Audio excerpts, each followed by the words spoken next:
OFW nakasama ko right now and I am so excited na makilala siya. And by the way, I am Coach Nina, a former OFW also from Morocco. And eto na, magpapakilala na siya. Hi Coach!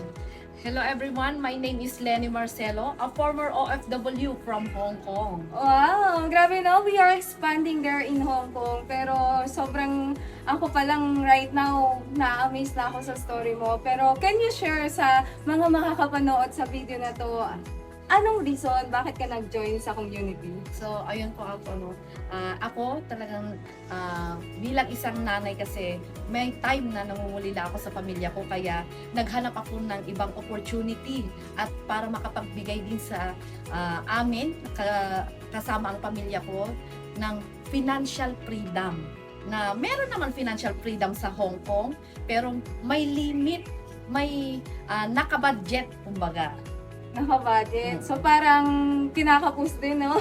Lalo na pag may pamilya, may anak. Buti na lang, no? Naging wise ka na sa buhay ngayon. Kasi alam ko na, nakarelate din ako eh. Pares tayong OFW and napalayo sa pamilya. And right now, magkasama na tayo.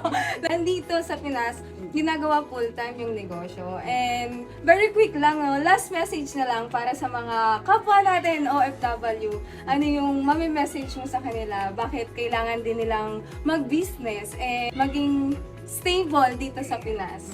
So sa lahat po ng message ko na nakapapanood nito, alam ko na ikaw ay may pangarap din na mas malaki pa para sa iyong pamilya. So grab this opportunity. Alam ko na dito mababago yung buhay mo. Kung ano yung nangyari sa akin, kung paano na-transform ang buhay ko, alam ko na mangyayari din ito sa'yo, kabayan.